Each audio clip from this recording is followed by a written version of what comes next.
subscribe.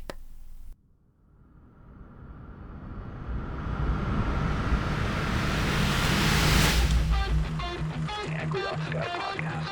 I'm the angry ops guy, hanging by a thread, living on Prozac, the meds from my head, jaded and burned out, ADHD and overdrive, manage your life, running on a wire, I love it, I hate it, I'm past repair, the angry ops guy, just another day.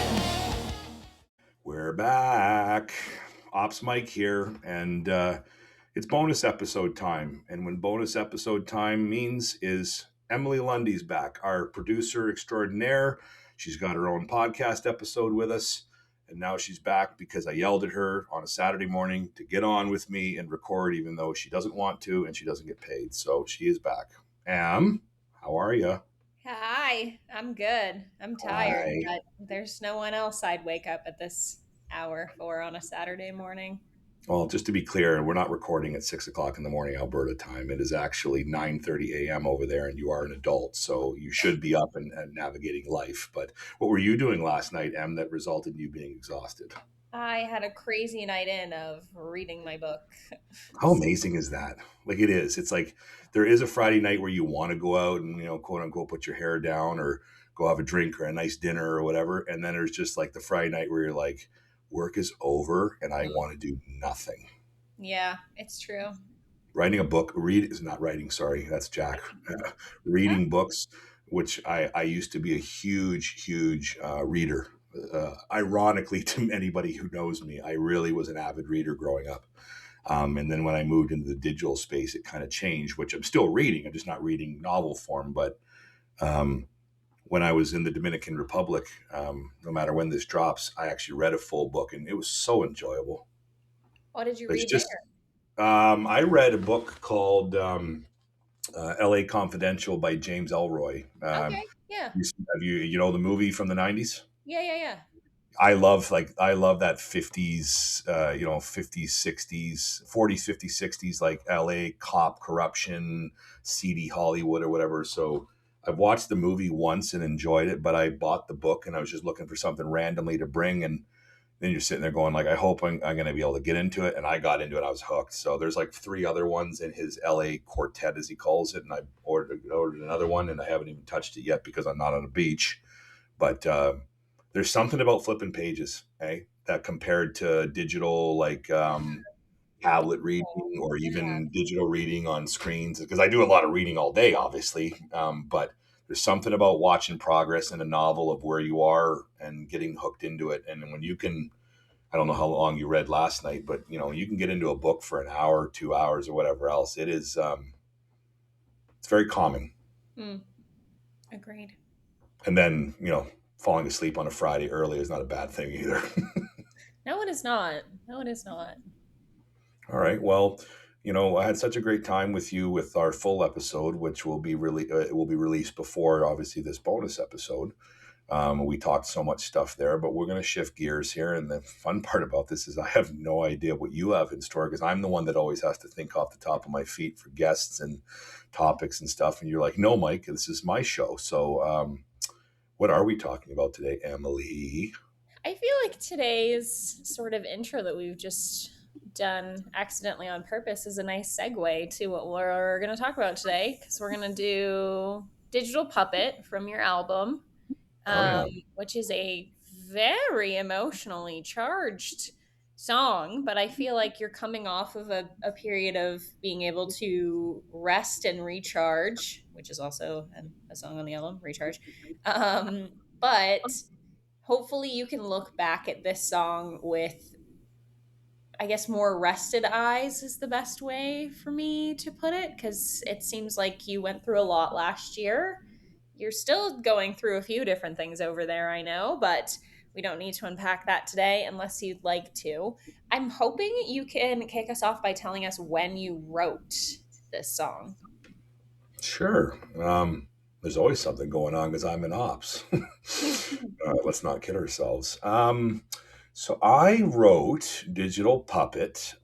I want to say, God, this sounds terrible, but I want to say I drafted that like either early December of 2025 or it was late December when I was on holidays Yeah. when we shut down the office between Christmas and New Year's every year. And so I think that's kind of where I spearheaded to try to get back into focusing on Angry Ops Guy. Because as you know, because you were the one poking at me saying, Mike, any new material? When are we going to get back our mojo and stuff? And I really wasn't around for too much until we started recording with Jack and then Eric and then Heidi.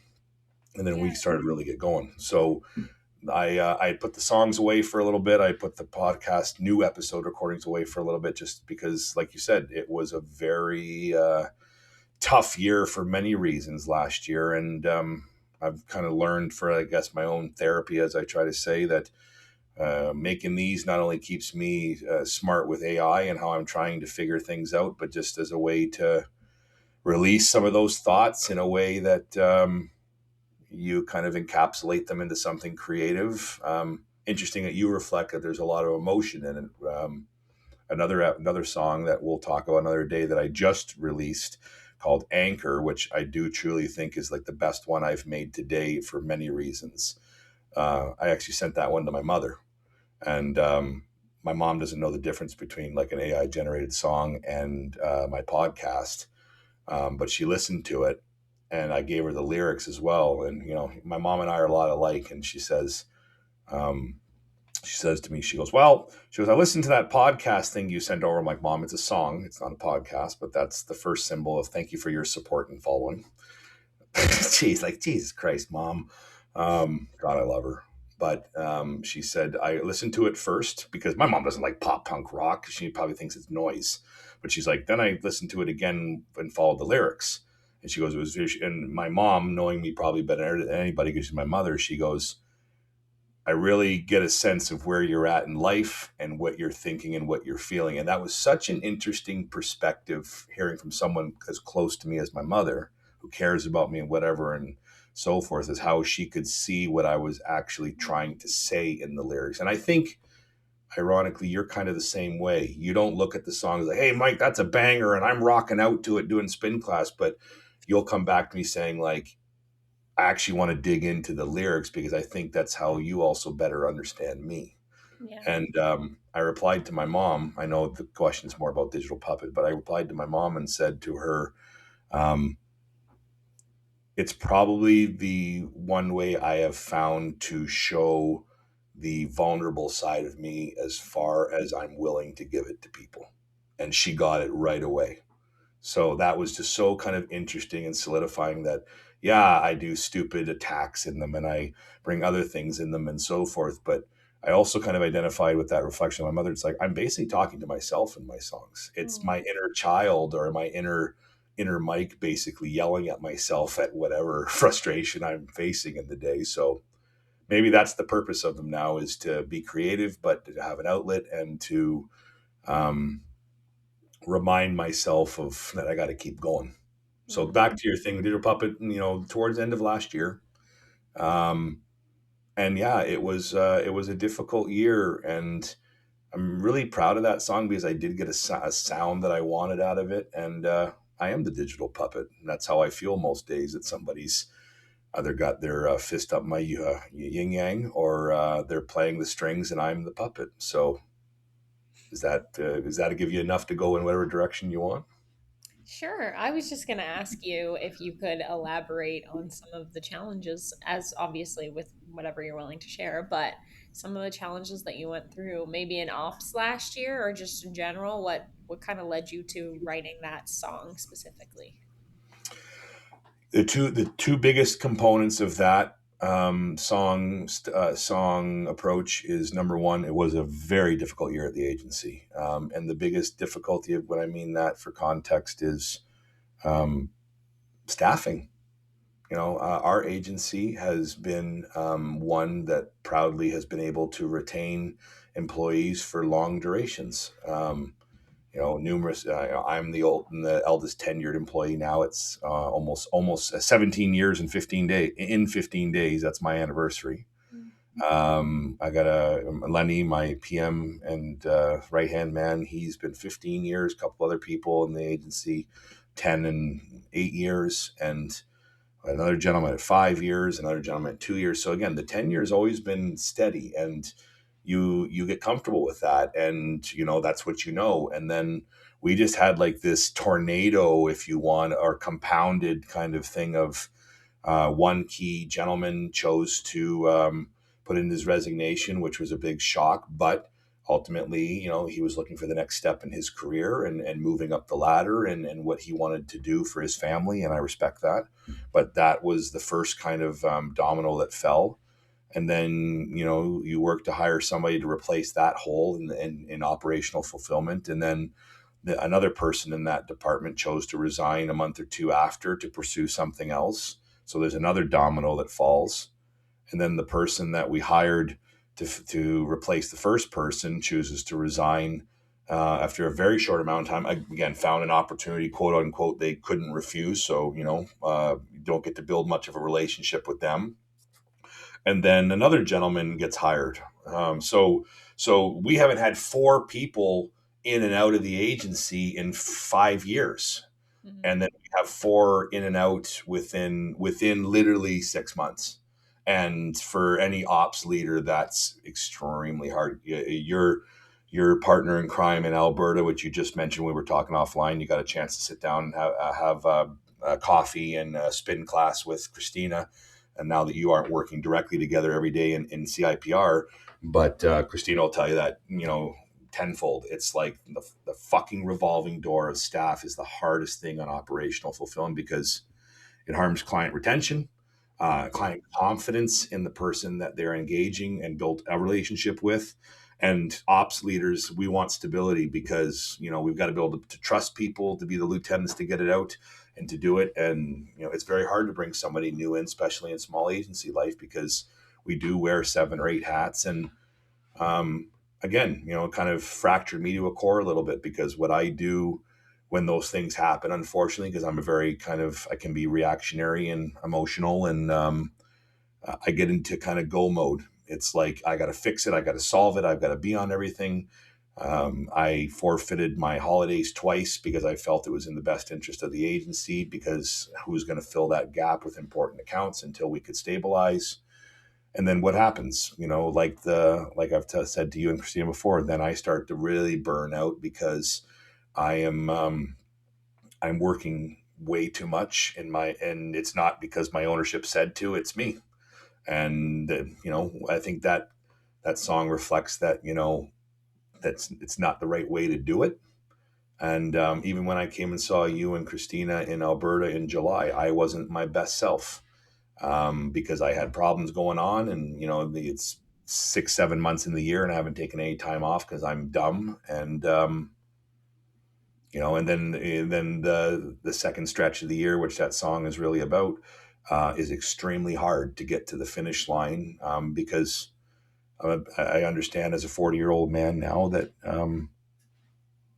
keeping your brain healthy is the most important thing to allow you to put your best self out there for your peers, for your staff, for your family, and for your own mental sanity.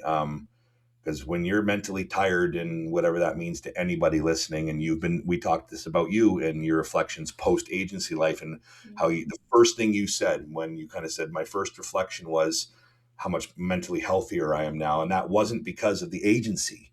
It was coming out of agency fulfillment life, of the pressure, like you said, of a million things all the time to do. So you reflected right away, my mental health got better. Well, I'm in agency life every day, so I have to maintain my mental health to be able to grind out the whole year of whatever the roller coaster is. So staffing was a big part of that. That was just a very interesting year as to change and disruption. And looking at it now, and we're still trying to fix certain things in the agency, because you're always trying to fix certain things and improve and find people that will take the job to the next level than the person before, is just, again, got to keep the brain healthy, and got to know the signals that you can't burn the candle from both sides. And last year was like really a tipping point of, hey, Mike, this has got to be the last time that you do this, where you go into this such intense mode of like, I got to work, I got to go,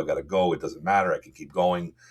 Um, because ultimately that Digital Puppet song is about feeling small because you've broken yourself down to being a fraction of what you believe you should be.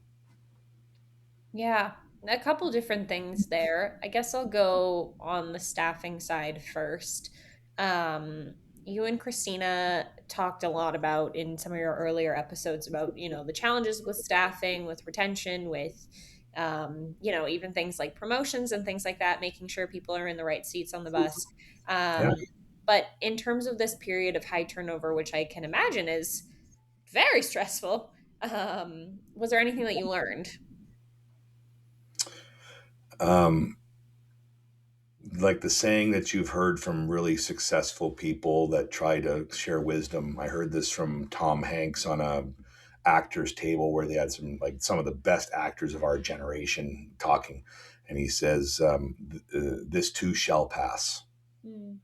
That's the biggest learning is when it happens, it's literally like a grenade goes off next to you. Somebody has run over your dog in the middle of the street. Sadly, it's just like everything is so raw because you're fractured in your stability and your comfort. I don't think humans nowadays more than ever, we don't like to be uncomfortable. We really don't.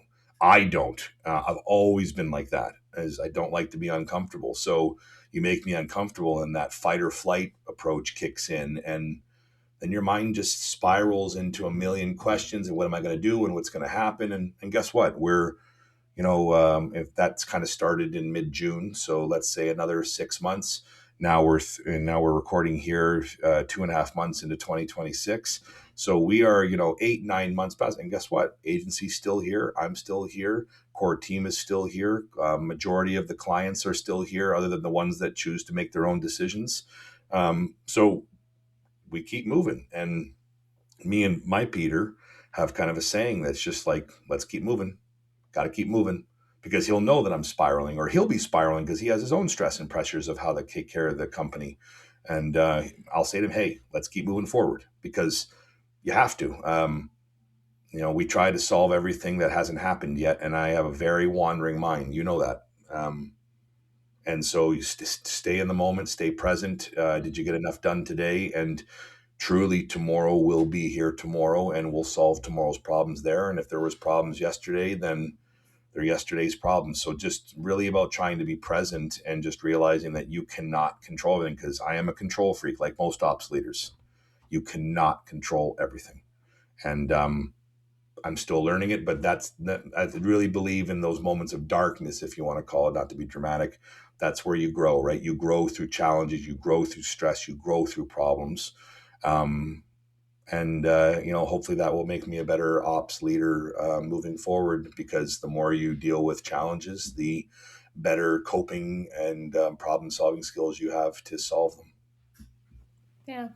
Yeah. I think that's a good mindset. I mean, That's what happens when you take your medication before you record. So what a great segue. The other thing I was going to ask is, other than, writing songs as your outlet, going on nice trips to the Dominican Republic, or even just taking time away, what else do you do to kind of get yourself back into a better mindset? um, the biggest thing is the gym. I've always been wired, but like the gym is a non-negotiable for me. 6 days a week, get up in the morning and go. Um, it calms the noise in my head.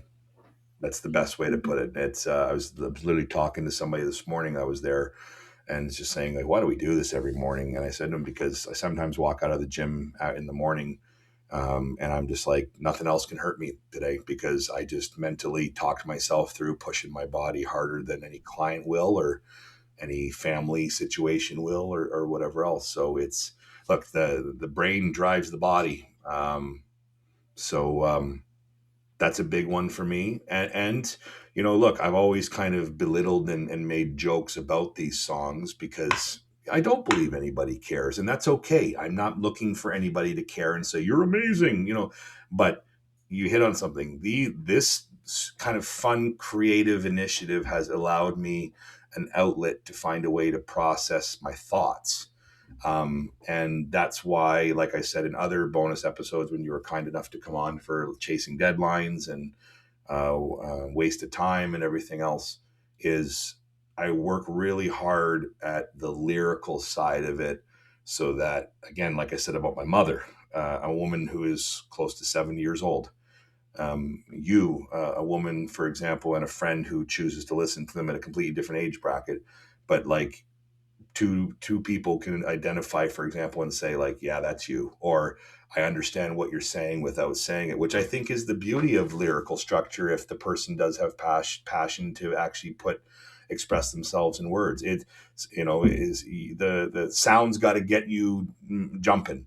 The song's got to be able to turn up and allow you to rock out if that is your vibe. But a lot of people like songs for the lyrics because they find something in the lyrics that are relatable, and that's been a huge outlet for me when I'm motivated to be expressive. And the podcast, to be honest with you, getting back into this theme now, and we got such a great lineup of stuff. Like, I got more stuff for you to edit right now than I've ever had, which is exciting for us through this year, because we're going to continue to stay consistent on it. And it is a great outlet of just shooting the shit with your friends about relatable stuff that we're going through. So those are two big outlets. I still play sports a little bit, but gym and those two things are a couple of big outlets for me. And like you said, I've loved music since I was a kid. I've always been that kid that's had a Walkman and earphones in every facet. I had a Walkman and a CD player in class through high school when I was yelled at to take it off all the time. And I have music on every single hour of the day when I can have it on. So, and it's pretty cool to create something, even if it's for yourself, to say, I built this. And also I'll say, because I have no shame, that I've also started to see that I'm gaining a small amount of listeners per month, which I never thought was going to happen. It's been almost a joke with me on Spotify, because I wanted to get these out in the sense of streaming. I didn't want to have to, hey, Adam, look at this on Google Drive. And you're like, what the hell, Mike? This is amateur hour. So I wanted to say, like, how do you create something and syndicate it? So I had to learn how to distribute them into the streaming platforms. So I get them on there, and then this is cool. I can listen to them on my phone or in the car and on my headphones. And then I'm looking at it, and I'm like, it says 1 monthly listener. And I'm laughing because it's me. I'm not going to have 8 million people listen to this song per month. And then I messaged you when I was in the Dominican, and I'm like, I don't know what's going on all of a sudden, but I've got like 21 monthly listeners, and now it's up to like 24, 25. And again, that's nothing in the grand scheme of things, but we don't have any promotion. We don't have any advertising. We don't have any following on that side of things.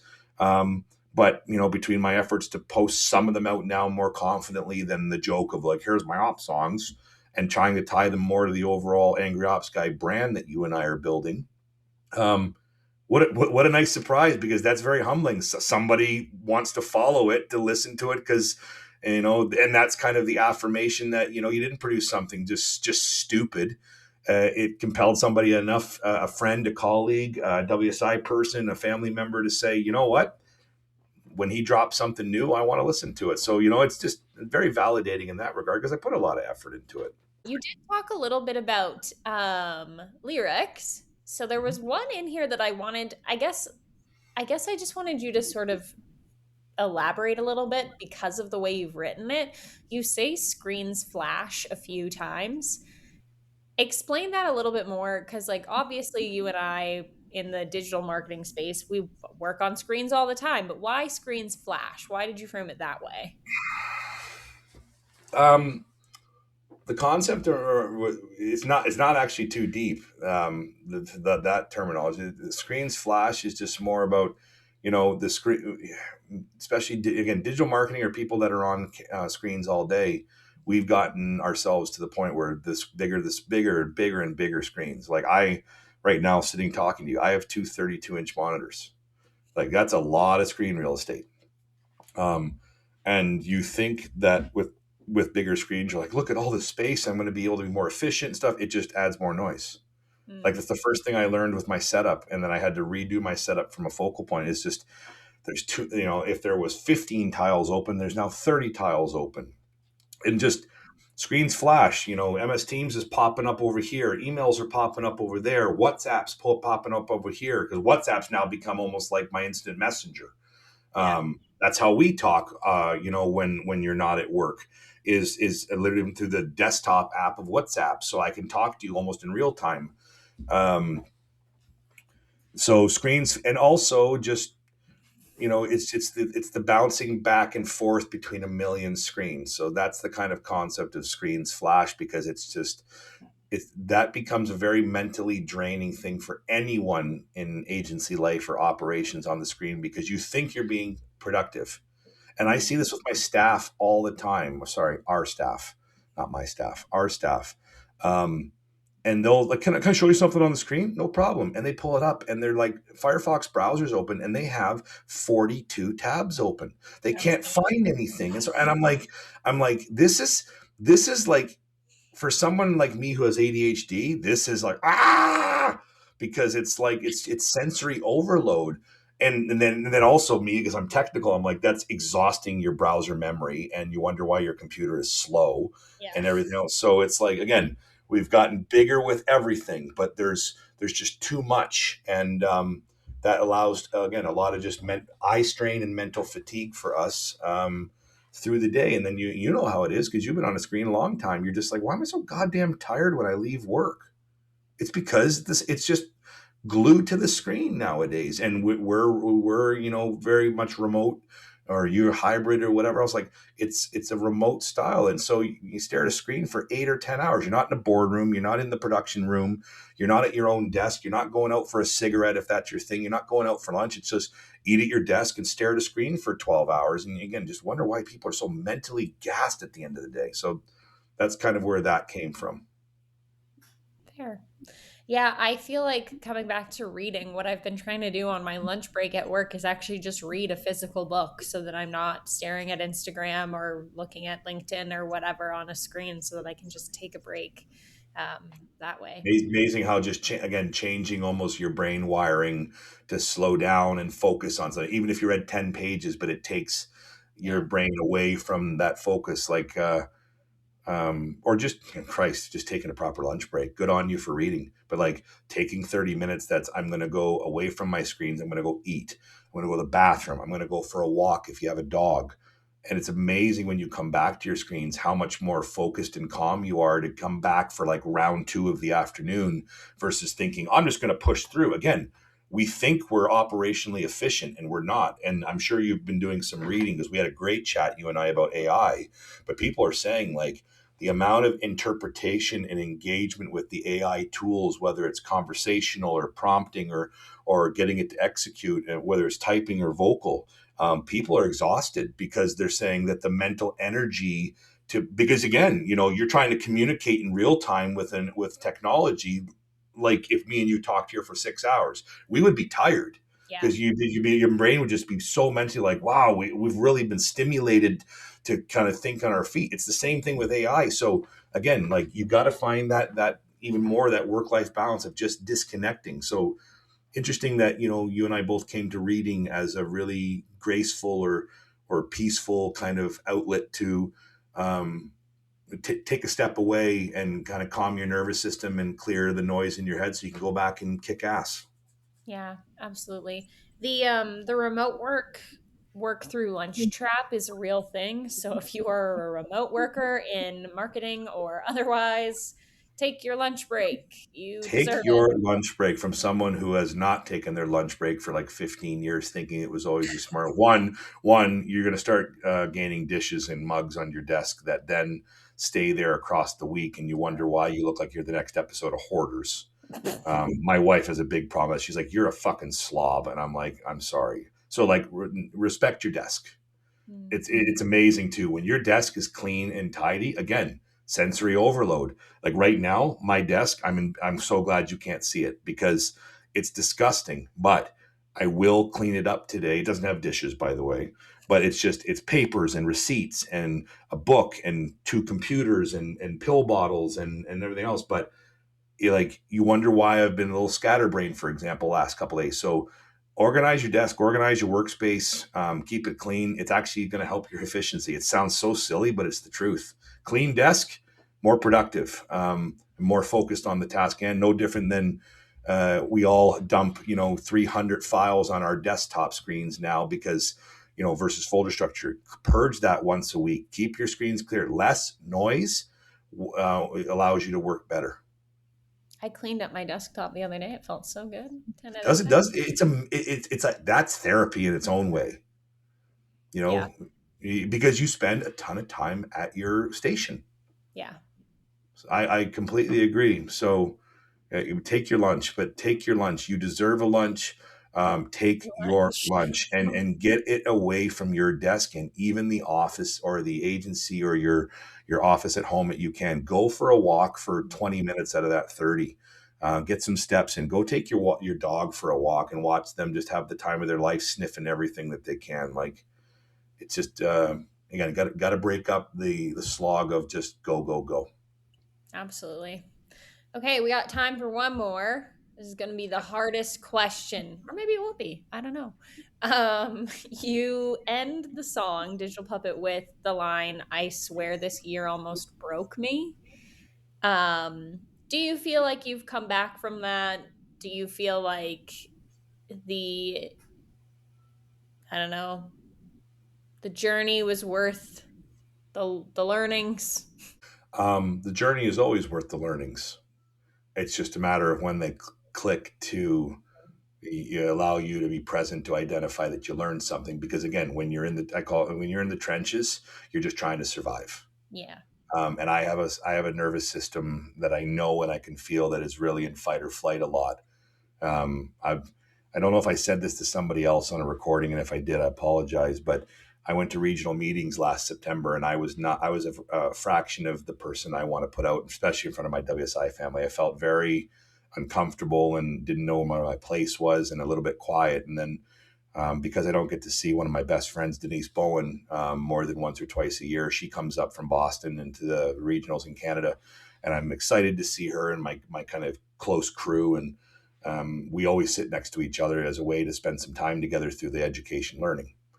And like right away within, I'm not even joking, like 25, 30 minutes of being together after not seeing her for over 6 months, she kind of pulled me aside or quiet looked at me and she goes, "What's up?" I said, "Nothing." She goes, "Something's up." She just could know. And, when people that you love and care about and trust can see through that, they can see what you're putting out. So, if that was September and then I still had October, November, and December to go, it was a kind of fight for, so I just get to the finish line, just get to Christmas. I always use the Christmas break, and we're very blessed at Commandex that Peter has always been gracious to kind of give everybody that time off. It's not, we don't have to use our vacation time. So whatever the days are around the stat holidays, he basically says that's paid vacation, enjoy the break. So we get somewhere between a week and a half. And it is probably the best gift he can give us in anything over the year because it is the time of the year where everybody is tired. Everybody does need the rest. And that is the Christmas present that I like, is just the rest. So, and then I use that time to get healthy and try to get yourself grounded because I do a lot of reflection around New Year's. I really do.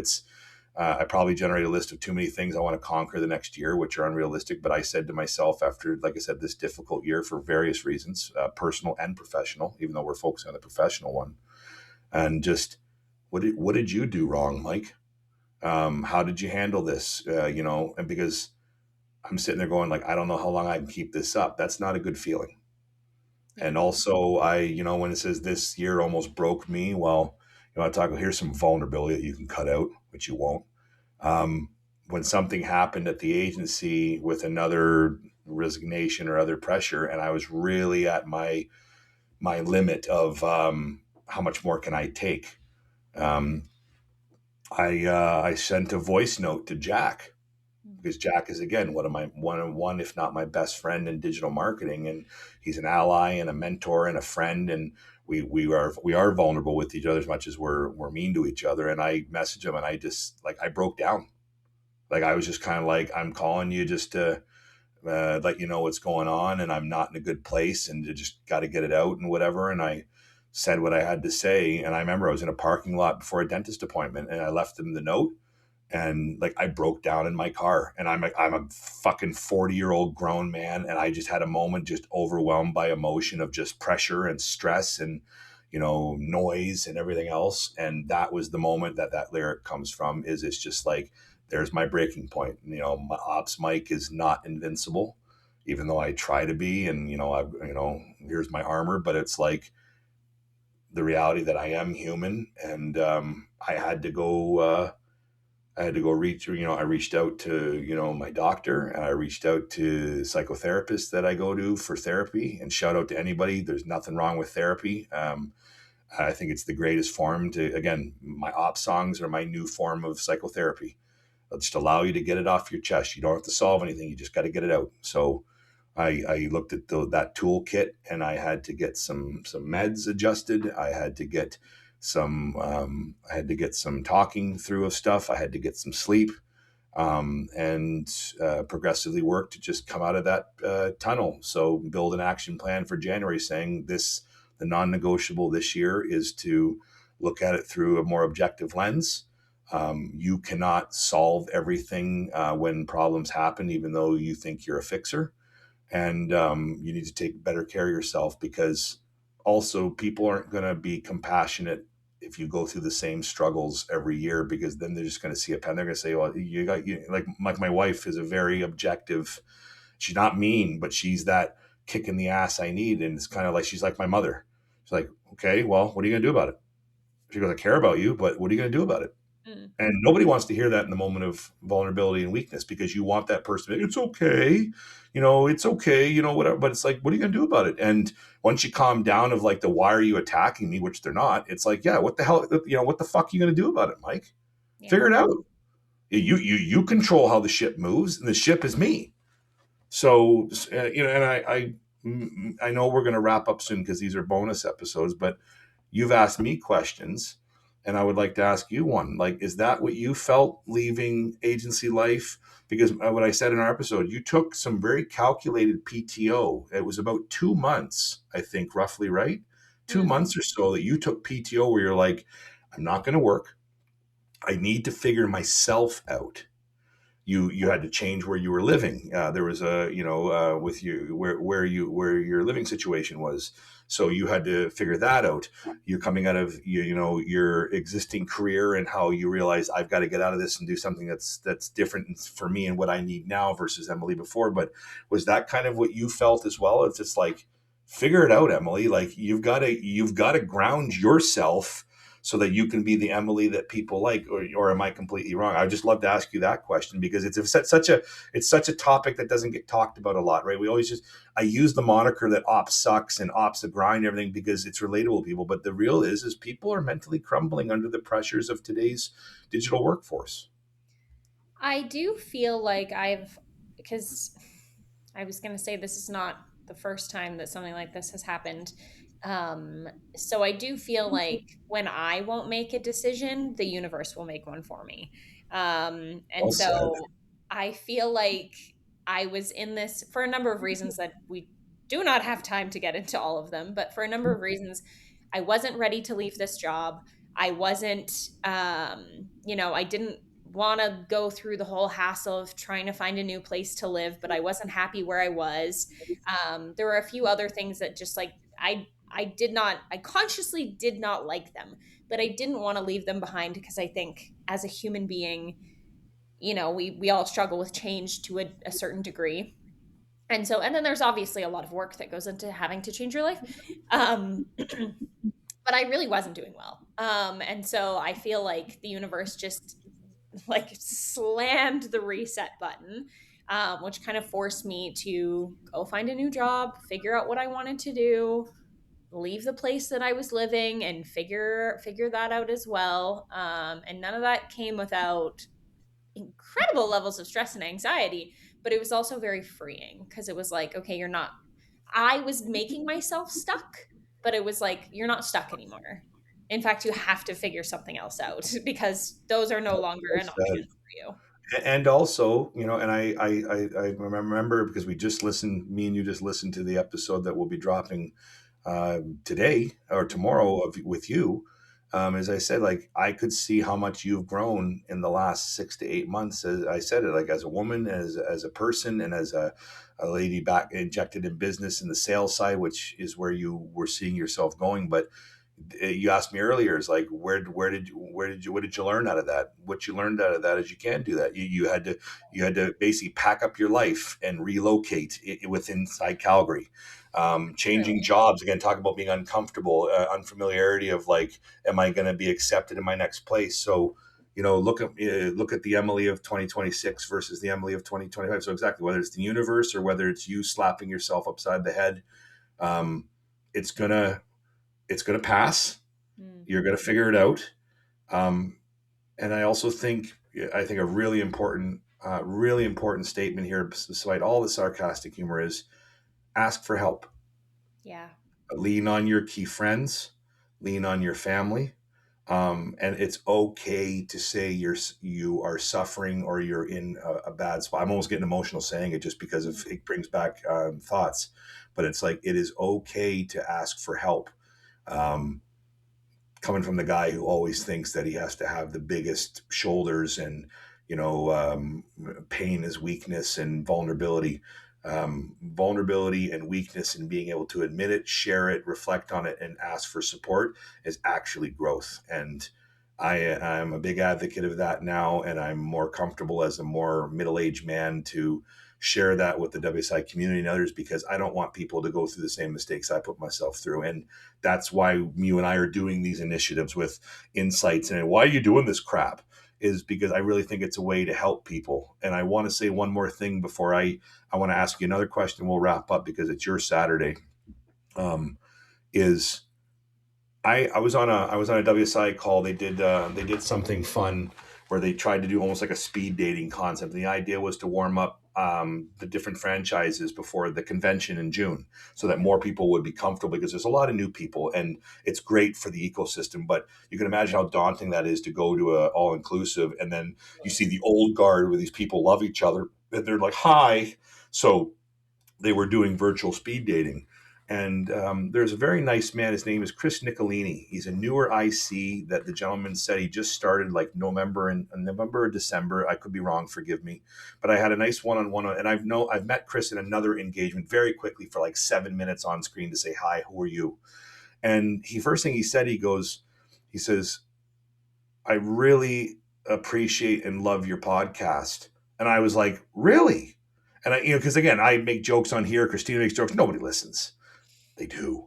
But he said, he goes, being a new person and not having my own network and not having a lot of connections, I feel like I know you, and I feel like I can learn through your lens. And what you're willing to share with us and so forth. And I was so humbled because that's exactly what Christina and I initially wanted to carve out Yeah. when she could focus, and we had that dynamic for season one.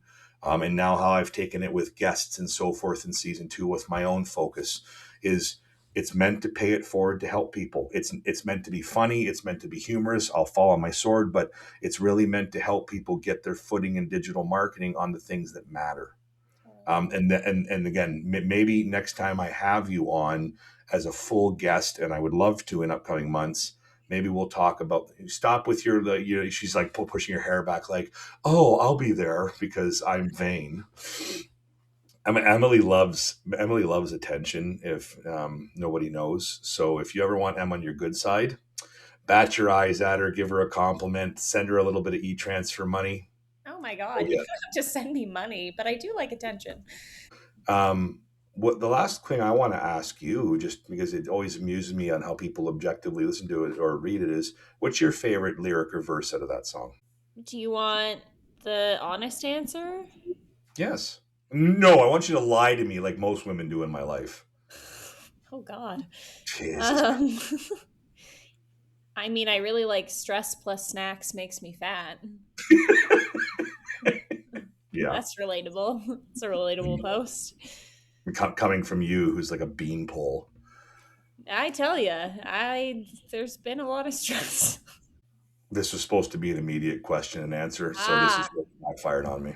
what was done between 9 to 5? 5:01 hits. Here comes the next blow. Yowza! Yeah. So that one there it's amazing. Let's just leave it at this. It is amazing how once you get access to an employee's email, once they leave, and you go to evaluate the cadence of stuff, and then you look at it and you say, oh, in the last 2 weeks, because you don't have any folder segmentation, you haven't been moving things into buckets, you've only had 5 emails come in. 5. But you're telling me that you're swamped and overloaded and everything else.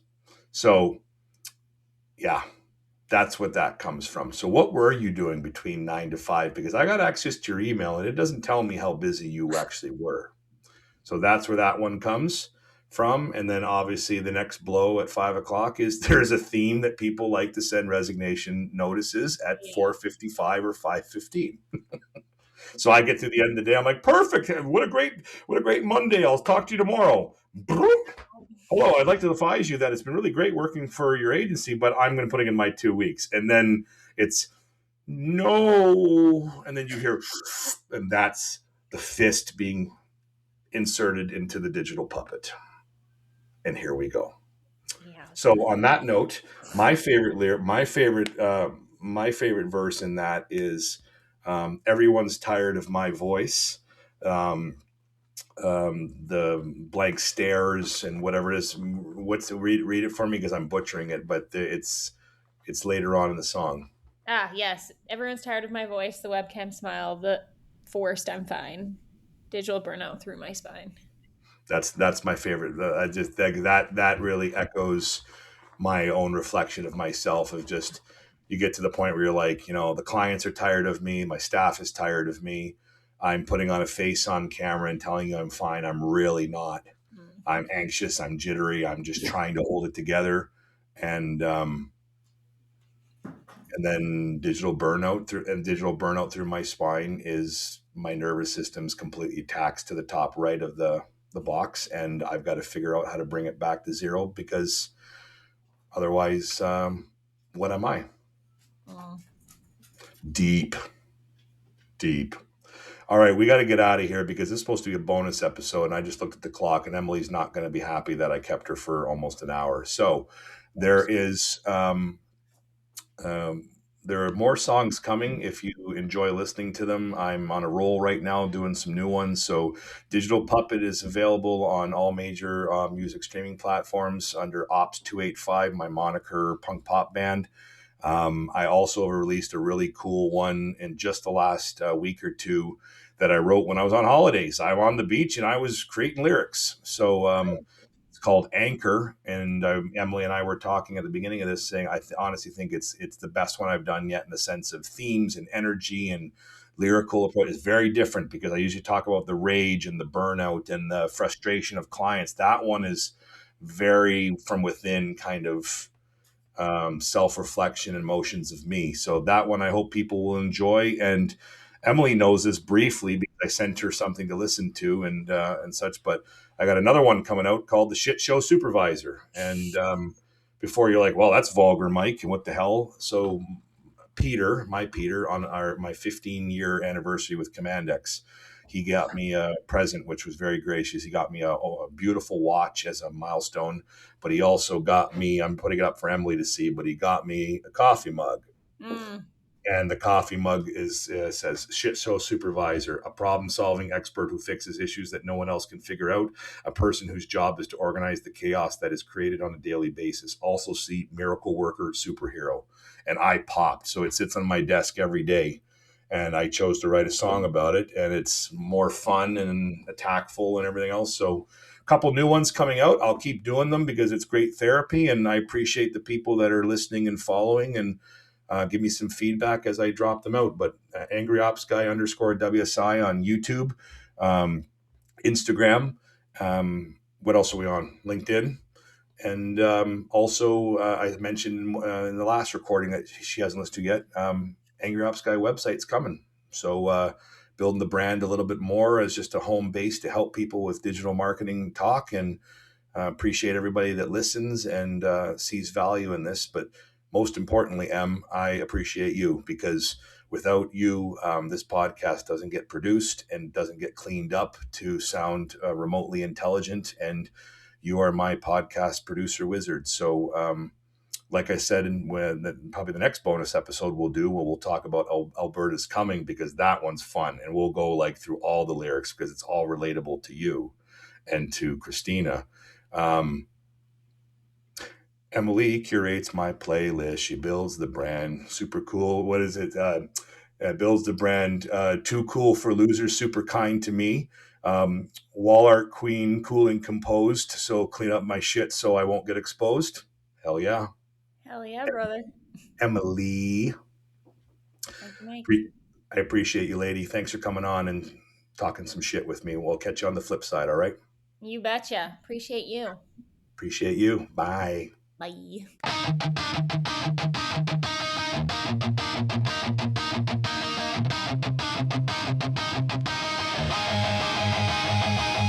One email, one goodbye. Trust earned, trust gone. Customer FaceTime. Canceled accounts. Fuck me. Now I'm on every call like it's life or death. I'm scared. Dark clouds rolling in. Rough skies ahead.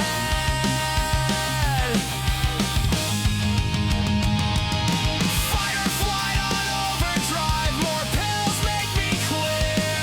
Stress plus snacks make me fat. Coping skills, ops Mike, you're weak. Handle your shit, be a fucking man. Mentally I want to quit. Congrats, you broke this ops guy. Digital puppet, nobody asked why. Screens flash, I slip below. Still keep pushing, 'cause ops says go.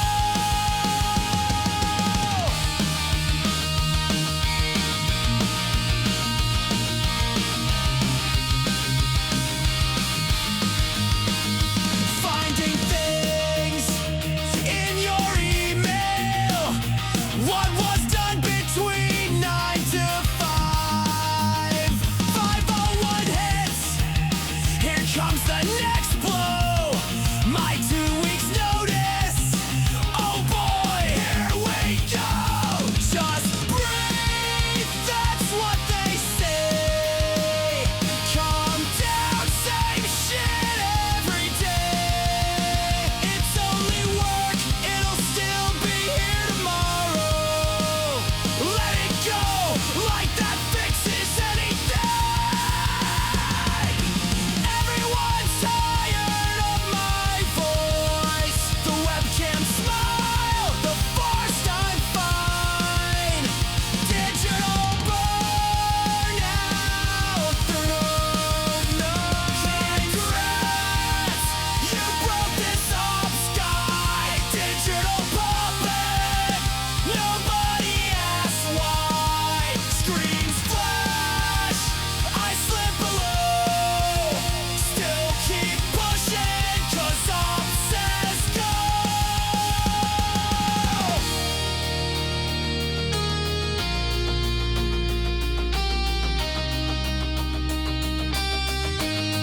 I'm running on fumes. There's nothing